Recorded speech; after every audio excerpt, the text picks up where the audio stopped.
Ok, donc cette semaine, on va encore attaquer un numéro assez compliqué de Comics Actu, parce qu'il y a plein de choses, parce qu'il y a toutes les nouvelles concernant DC Rebirth. Alors du coup, on va faire comme la dernière fois, c'est-à-dire qu'on va couper la vidéo en deux, c'est-à-dire qu'on va faire une vidéo spéciale, donc qui va être consacrée qu'à DC Rebirth et qui sera disponible ici. Voilà, à peu près en même temps que le Comics Actu du coup.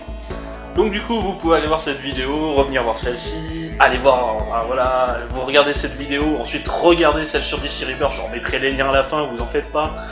Voilà, c'est un peu une vidéo open bar en fait, parce que du coup, vous choisissez ce que vous voulez bouffer en premier en fait. Voilà. Enfin, vous n'y avez pas trop de dessert non plus, parce qu'après c'est... Linda Carter, qui jouait Wonder Woman dans la série des années 70, devrait apparaître dans la saison 2 de Supergirl. Une série Captain Britain devrait voir le jour, mise en place par des producteurs relativement inconnus et indépendants de Marvel, et qui espèrent en fait convaincre Marvel avec leur progression et tout ça. Moi je dis pourquoi pas. L'acteur Fred Armisen jouera Krang dans le deuxième film Tortue Ninja. Sony veut toujours adapter Doc Savage en film, le héros de Pulp qui a été largement adapté en comic book et avouons-le, c'est carrément devenu sa maison principale aujourd'hui, donc c'est pour ça que j'en parle. Alors, le réalisateur, Shane Black, voudrait prendre The Rock pour jouer Doc Savage. Alors, voilà, Hollywood, est-ce que tu sais qu'il existe d'autres acteurs ? Voilà, juste, non parce qu'il commence à cumuler quand même pas mal au niveau adaptation de comics, le petit Rock. Voilà, et tant que je te tiens Hollywood, là, que je t'ai sous la main, j'ai été très déçu que tu n'aies pas embauché The Rock pour jouer le rôle de la chose dans les 4 Fantastiques. Non, parce que toi qui aimes tellement les raccourcis d'habitude, j'ai été déçu. Voilà. Petite information sympathique, on a un premier aperçu de ce à quoi devrait ressembler Airspace, alias Tête de Flion, dans la série Preacher. La 3ème saison des jeux The Walking Dead faite par Telltale devrait commencer cette année. Alors si je devais faire un pronostic, je dirais entre septembre et décembre. Mais bon, ce n'est qu'un pronostic. En trailer de la semaine, je dirais Batman The Lego Movie. Non parce que voilà, je regarde à peu près toutes les bandes annonces des trucs qui sortent, voilà, tout est noir, tout est déprimant, tout est tout ça, voilà, Apocalypse va détruire le monde, Batman se fout la gueule contre Superman, voilà, Captain America contre Iron Man, là t'as Batman qui chante. Voilà, c'est tout, je voulais juste du fun, voilà. Un peu, égayer l'amorosité du quotidien. Voilà, et aussi éviter de toujours refaire la même chose. L'originalité, ça devrait payer. Comme je l'ai déjà annoncé, toutes les news concernant DC Rebirth se trouveront ici. Mais du coup, on va quand même parler un petit peu de DC, ici quand même.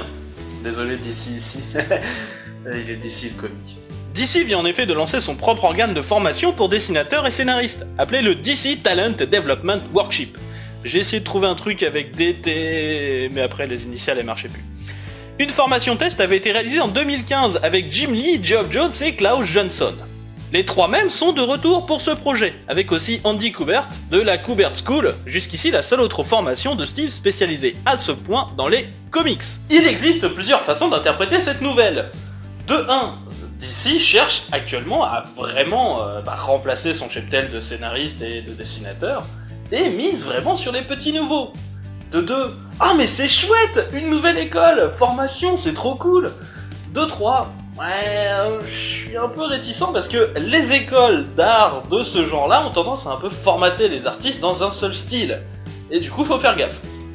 Voilà, choisis ton camp, camarade. Une autre petite news sur DC, sur le nouvel univers Hanna-Barbera, vous savez, celui qui est tout dark, tout plein, avec des tentacules en plus. Je me pensais à un truc dégueulasse. DC continue à vouloir transformer les licences Hanna-Barbera en quelque chose pour adultes nostalgiques un peu adeptes de la violence. Scooby-Doo Apocalypse nous montrera un univers où une application, censée soigner le monde via des nanomachines, transforme finalement les gens en monstres. Ainsi Fred et Daphné, stars de la télé-réalité, vont s'allier à Vera, une des créatrices de l'application, et à Sammy, qui est le gardien d'un chien qui a subi des expériences génétiques Scooby-Doo. Bref, reprenons. L'univers des fous du volant est bel et bien un mélange avec Mad Max, avec carrément Mark Sexton du dernier film Mad Max qui a fait les designs. Une série Jetson est aussi annoncée avec Amanda Conner, Et DC annonce réfléchir à d'autres séries, et aussi ne pas vouloir pour l'instant faire une série sur les animaux anthropomorphiques, mais y réfléchir grandement. Scooby-Doo, Apocalypse et Future Quest sortiront fin mai. Alors apparemment aussi tous les titres donc, de ce nouvel univers Hanna-Barbera se basent sur la même timeline, c'est-à-dire que par exemple l'univers apocalyptique des Fous du Volant version Mad Max, ce serait les conséquences de Scooby-Doo Apocalypse par exemple, c'est un exemple qui nous est donné. Et aussi, mais là j'arrive pas à dire si c'est une blague de Jim Lee ou pas, mais il a déclaré que toutes les rousses de cet univers étaient connectées. Je crois qu'il a passé trop de temps chez les X-Men. Mais assez de DC pour aujourd'hui, passons à la Maison des Idées qui avait aussi des choses à dire à la WonderCon. Bon, commençons avec quelques news en vrac tirées du panel Next Big Thing. Miss Marvel apparaîtra dans une histoire de Miles Morales dans quelques temps, et d'ailleurs un autre personnage de Marvel bien établi arrivera dans la classe du nouveau Spider-Man. L'éditeur Will Moss nous dit que Civil War 2 ne sera qu'une suite seulement de nom. T'en fais pas mec, on avait compris tout seul. D'ailleurs cet event est annoncé être dans les temps, donc pas de retard pour le moment. Les Inhumains ont apparemment plus de titres à venir, qu'ils ont un plan éditorial prévu depuis longtemps, basé sur l'approche soap opéra des X-Men, et que les Inhumains vont jouer un gros rôle dans Civil War 2. David Walker révèle qu'il a un plan sur 10 ans pour la série Power Man on Iron Fist. Enfin, Bendis déclare ne pas vouloir changer l'origin story de Miles Morales et ainsi de faire reconnaître que l'univers Ultimate a existé. Parmi les autres news, Marvel retournera à la numérotation originale le temps de publier le 200e numéro du Surfeur d'Argent en juin. Et puisque Marvel ne peut pas s'empêcher de passer une semaine sans teaser un truc, Marvel nous parle de la mort d'un mutant, avec la mort de X. Alors le X normalement c'est Xavier, mais lui il est déjà crevé normalement. Donc franchement je ne vois pas. Bref, comme je vous l'avais annoncé, c'était vraiment des news en vrac. Bon, il est temps de parler aussi des indépendants, non? Si vous ne connaissez pas Mark Waid, je vais vous citer quelques titres. Kingdom Come, 52, Empire... Voilà, ça devrait vous aider à situer le bonhomme dans le haut du panier des créateurs. Eh bien ce dernier veut encore une fois présenter sa version de Superman, en réponse à celle de Zack Snyder dans Man of Steel, qu'il trouve beaucoup trop sombre. Le titre s'appellera Axiom et sera le premier comic book de super-héros à sortir chez Legendary Comics. Et j'ai une petite réflexion à vous faire part. Si le personnage de Superman est si ringard, ce qu'il faut croire si l'on suit la Vox Populi, pourquoi tellement d'auteurs veulent refaire leur version sans contrainte éditoriale? Dites-le moi. Vraiment? Parce que, faut l'avouer, les versions de Superman sans contrainte éditoriale qu'on veut refaire, elles pullulent. Y'a pas un problème là? Bon, on va faire un petit point sur les nouvelles séries chez à peu près tous les éditeurs. Ça va faire plaisir. Chez Boom Studio, la scénariste Kathleen Kittredge et le dessinateur Kurt Sutter vont créer une série nommée Lucas Stand en 6 numéros à sortir pour juillet. Sutter en parle comme l'anti-héros le plus sombre que j'ai jamais créé. Forcément sorti de la bouche du créateur de Sons of Anarchy, ça impressionne. Chez IDW, Bebop and Rocksteady, des Tortues Ninja, vont avoir droit à leur propre série. Cette dernière, appelée forcément Bebop and Rocksteady Destroy Everything, sera hebdomadaire sur tout le mois de juin en 5 numéros. La série sera scénarisée par Justin Weaver et Ben Bates. Niveau dessin, série hebdomadaire oblige, ils seront plusieurs. Sophie Campbell, Giannis Milio-Giannis, Ryan Brown, Damian Cucchero et Nick Pitara. Bien sûr, on y retrouvera aussi pas mal de couvertures variantes et tout ça. En bref, ce qu'il faut retenir, c'est que ça bouge pas mal chez les indés. Enfin, ça bouge tout le temps chez les indés. C'est ça qui est cool d'ailleurs. Tu sais jamais vraiment ce que tu vas avoir l'année prochaine, tu vois. Alors que Marvel et DC, tu sais à peu près ce que tu vas avoir l'année prochaine. Les indés, c'est un peu le grand voyage. Bon, allez, pour vous faire plaisir, je vais vous faire une petite news valiante pour la route. La série XO Manowar s'arrêtera au numéro 50, c'est-à-dire en septembre de cette année. Néanmoins, le personnage devrait revenir dans un autre titre de l'éditeur, puisque l'on parle d'un changement de statut pour le personnage. Si je devais faire une supposition quant à l'endroit où il réapparaîtrait, je parierais sur Britannia, qui est un truc qui est annoncé depuis pas mal de temps, quoi. On est encore en 2015. Et enfin, pour finir ces news comics, une petite news fait divers qui va encore une fois parler d'un vol.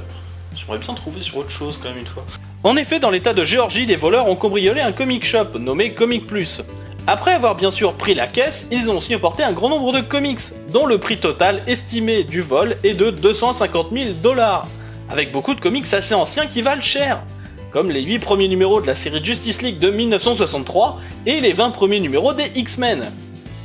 Bien sûr, les comics ne pourront pas être facilement vendus, car marqués comme volés. Néanmoins, le gérant a du cran, puisqu'il a rangé sa boutique et en gros ouvert et reçu des clients le jour même.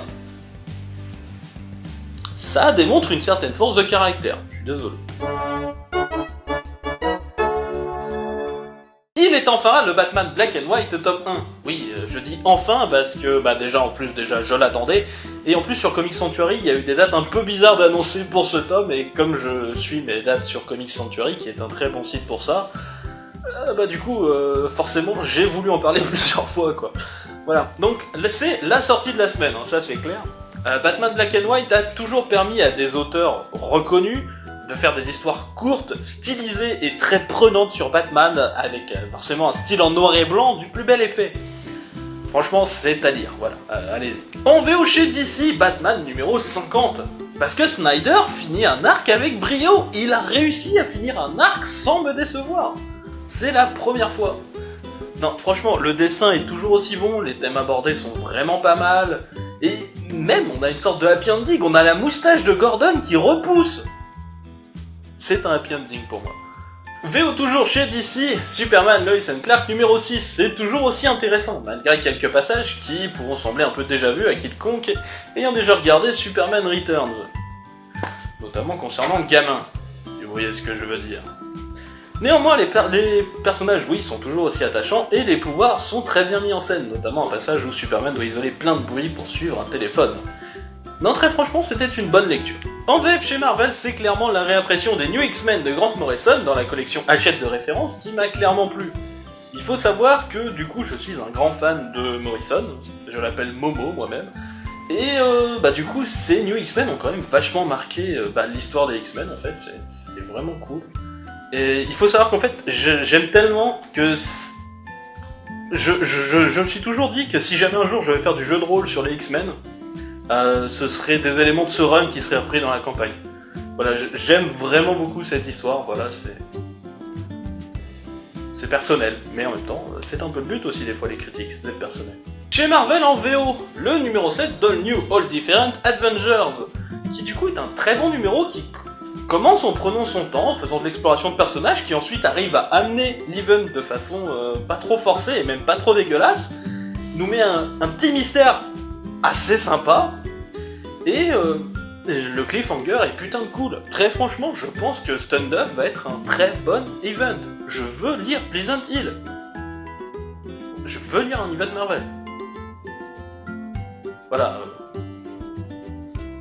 Point. Toujours en VO chez Marvel, et désolé si ça redevient redondant, mais le numéro 3 de The Infinity Entity. Ce coup-ci, il y a plus de réponses, et même si Adam Warlock fait toujours un peu baroudeur cosmique, commence à y avoir de la matière un petit peu. Du coup, il y a tout ce que je disais les autres fois, plus le fait qu'il y a de la matière ce coup-ci. Ça en fait un truc bien. Mais il n'y a pas que Marvel et DC dans la vie, il y a aussi les indés. En VF, très clairement, Ragnarok. Voilà, alors, rien à voir avec Thor, même si Walter Simonson, l'artiste qui revient avec ce comics, a clairement participé à un de mes runs préférés sur le dieu de la foudre. Vraiment, c'était épique. Mais ici, du coup, on raconte pas vraiment ce qui se passe pendant Ragnarok, mais plutôt ce qui se passe 300 ans après. Sur une histoire de vengeance, de trucs épiques, enfin voilà. Très franchement, l'histoire, comme je l'ai dit, elle est foutrement épique, et le dessin est gargantuesquement bon. Donc voilà, Ragnarok, vous pouvez y aller les yeux fermés. Même si vous pouvez les ouvrir aussi après pour lire le comic, c'est quand même mieux. Et pour rentrer chez vous aussi, sans doute, de la boutique. Enfin, il y a des voitures, il y a des poteaux. Indépendant toujours, et VO, le numéro 8 de Dream Police chez Image. Si je devais le décrire en une seule phrase, je dirais c'est une bande de bourrins qui joue à l'appel de Cthulhu. En effet, il y a des super beaux dessins, il y a des monstres assez cool, et une action assez intense, il faut l'avouer. Non, franchement, tu te balades dans les trucs des rêves, la marche des rêves, tu vas avec un bazooka, enfin... Bref. C'était pas mal. Au début, je voulais parler du premier numéro de la nouvelle série avec le 4ème Docteur. Mais j'ai lu le premier numéro de Delete, et j'ai bien aimé, du coup. C'est un comics qui est publié chez First Comics, et du coup il nous raconte l'histoire d'un couple qui est tué par des commanditaires un peu mystérieux, et de la fillette, qui apparemment est l'objet, donc la cible des commanditaires, qui se fait donc récupérer par le concierge un peu simplet, sauf que la gamine, elle peut parler qu'en langage des signes. Ça marche plutôt bien pour le moment, et j'ai bien aimé. Voilà, c'est tout pour aujourd'hui, j'espère que vous avez apprécié cette émission. N'oubliez pas que donc il y a le petit point sur DC Rebirth qui est fait et disponible ici. Voilà, en attendant moi je vous dis, lisez bien, et à la prochaine. En bref, ce qu'il faut retenir, c'est que ça bouge chez Légendé. Bon, allez, pour vous faire plaisir, je vais vous faire une petite news valiante pour la route. Dragnir, pour le chèque, c'est... Enfin, on verra ça... Voilà, ça c'est fait.